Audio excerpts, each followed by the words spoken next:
Hi everyone, Ian here. Hope you're going well. Just wanted to do a quick how-to video to help people, especially while I'm on long service leave, but just to explain the setup we're using in terms of audio-visual stuff at church.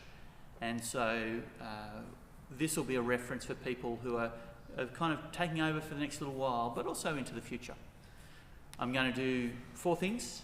I'm going to talk about the system as a whole. I'm going to talk about how to set it up in terms of turning it on, how to run it, and how to shut it down.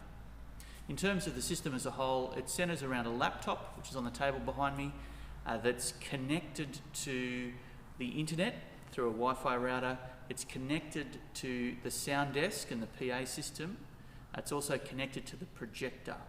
So the laptop's kind of the heart of it. It's connected to all these different things. And so while you're running things on a Sunday or some other occasion, it's really working the laptop and having it all set up connected to those things that makes it work. We're going to walk you through the setup in terms of turning things on, what you might expect on a Sunday morning. I want to give you an encouragement before we get down to details. AV work can be thankless, and so people notice when it's going wrong, but they don't notice and don't always thank you when it's going right. Even though you might not know it, your work is really valuable and people are blessed through it, even though you might never know. So take heart and thank you for serving in this way. As you come in on Sunday morning or any other time, hopefully you'll find the whole setup in this sort of state. Dust cloths on, things turned off, but all plugged in, ready to go. There shouldn't be a need to adjust any connectors or anything like that, but simply to turn the system on. And so I'll walk you through that now. As you arrive, the first place to start is here at the mixing desk. If you just take the dust cloth off, and there's a switch behind on a white power board, and so you just turn that on. The desk itself is quite complicated, it's very capable, but we shouldn't have to tweak that at all. And so once that's turned on, it will power up and be right to start. Just in terms of connections for your reference, there are a couple of outputs. The main one goes to the speakers, and to our laptop is out of auxiliary 3. You shouldn't need to change it, but just so you know for your reference. Coming over, you simply turn the router on. The Chromebook we're using is fairly new. It's fairly capable. It doesn't have to be connected to the internet to work, but it helps, and if we do, then all the files are up to date, the slideshow's there, ready to go, all of those sort of things. So our Wi-Fi router's here. We are in the process of connecting it to the desk, but that may come at a later stage. Just be aware that this sort of thing is constantly subject to tweaking and updating it, and getting things to work as well as they possibly can.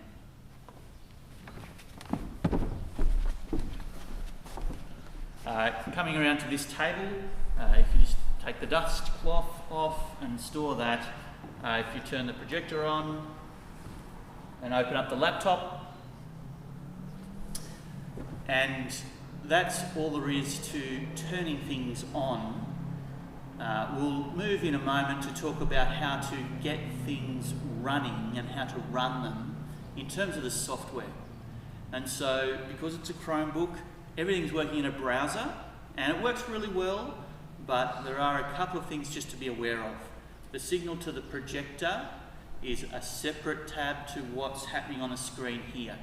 So when you look up there on the projection screen, you'll see something different, and we just need to kind of get our heads around that sometime. There are 2 main things to get started on the browser, but as we talk details here, we'll change the camera and you'll be able to see the screen then. Okay, as you sit down and open up the laptop, this new Chromebook works really well. It is a bit of a mess of cables and things, but doesn't seem to be any way around those. The machine operates pretty well, starts fairly quickly. I just need to put the password in, and if you need that, you'll have to check with me or someone else for the password, because that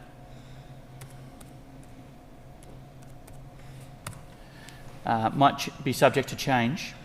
And so as it's logged in, it will automatically pick up the Wi-Fi router, and once you log into the Google account, the Gmail account, you have access to all of the files and things that you need on a Sunday morning.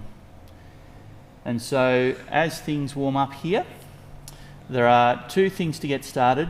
That's on the projector. Perhaps you can see that in the shot there. Brought up the latest slideshow.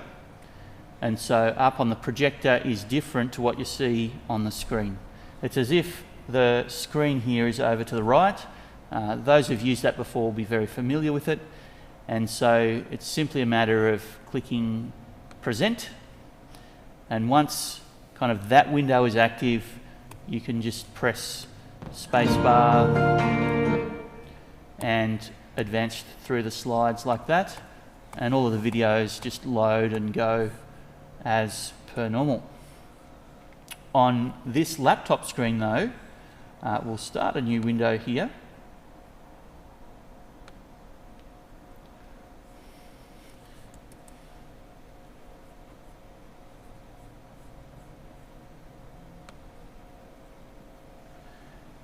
We need a new window on the laptop screen.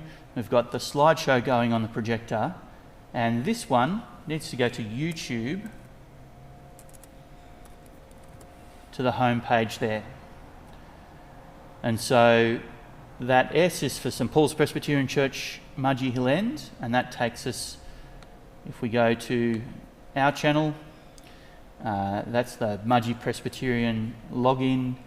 And so there are a whole bunch of the videos that we've produced, but what we need to go is to the top right here to create and go live, up in the top right. And here's a couple of things to get set up in terms of using it. Normally the title of our live stream would be something like Sunday Church, and public and all of those are fine. No, it's not made for kids. We do need to go to more options, because we do, instead of using the laptop camera, need to use the stream cam, which is set up to show the right kind of combination of the screen and the lectern. It's a bit tricky to get that sometime. And also the sound needs to come from the Scarlett Solo USB. That's this device which connects the PA desk and the speakers to the laptop.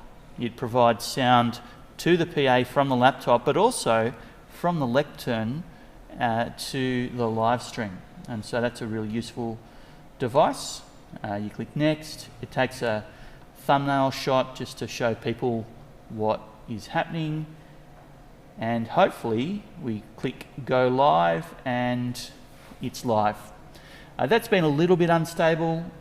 We have had to restart that before, and so it's just going through that process again. It goes and shows up in the YouTube channel for the church, and so people can find it there, even if you have to restart. You can't restart a stream, you can only start another one, and so people will have to go back and do that again. But that seems to be working there now quite well. You'll notice this image is reversed, and the sort of framing is the lectern. Try to get the cross in if we can, but also the screen there. And so you'll see that the screen is not quite showing the slideshow. We need to move our cursor over onto that section and go present over there, and you'll see that coming up. Just be aware that if you come back onto this window and click or do anything here, then you'll need to click back over onto this one to move those slides along. Just remember to keep an eye on this little muted button here. Before church, there's no need to have the sound streaming out necessarily, and people's conversations will be picked up. If you do mute it, be aware that you need to activate that microphone for the stream to work. It would be very easy to sit here and think everything's going well, but not actually have any sound going out. Keep an eye on the live chat panel there, but we don't know who's logged on, and what they're experiencing, so that's just part of the live streaming scenario. We'll move in a moment to think about how to shut things down, but once that's started and running, it runs for 9:30 church and 11 o'clock church, and so it just keeps rolling on. Hopefully you won't have to do anything with that. There is a remote control here if people wanted to change the slides themselves. It tends to be a little bit finicky, and so there we go. It's managed to change it, but it's not always 100% reliable, so just bear that in mind. That's all the setup. Hopefully once you get to that point, things roll along pretty well. If you're playing a video, the best way to adjust the volume in the church is with this dial here on the Scarlett box, this large dial, which is nice and fine, and you can get the sound exactly where you want it, or exactly where is good for the rest of the room, which might be a little bit loud for you. Apologise if that's a little bit rambly, but hopefully that makes sense, and we can go from there. Move on in a moment to talk about how to shut things down. So hopefully everything's run smoothly and we've had a great time worshipping God. I've been thinking about Mary and Martha lately, and Martha, who was distracted by all of the work that she had to do. Hopefully this is not a distraction for the person running it or anyone else at church from worshipping God. So hopefully you've had a great time at church, and it's time to close things down. And so the first step would be to end the stream. So it's just a red button in the middle there, next to the microphone, the mute button. So if you go end stream, are you sure? Yes, we are sure. That will bring up a dialog box which can be just dismissed, and the stream is finished. We can close out of that window. We can go over onto the projector and close out of that window, and then it's simply a matter of logging out from the computer. So pressing the power button, we can power off. If we close that up, the rest of this will be turned off automatically. You can hear the click from the Scarlett going off, and then it's just 2 presses on the projector power button over here. To close that down, we'll put the cloth over the top of it. Then simply the reverse procedure of turning it on. So going over to the router, turning that off. The one to be careful of is the sound desk, and I'll show you that in a moment. So hopefully everything's run smoothly, and it's just time to turn this off. There are lots of details here that you shouldn't have to worry about. It should be just set up to go. But importantly, we just need to press this standby button, and it asks, do we want to power down the mixer? Yes, we do. And it just takes a few seconds before that all comes through. And now it's time to turn this switch off, which also deals with all the amplifiers and other things in the background there. We'll put this cloth over, and that'll be ready to go again next week. Thanks for serving.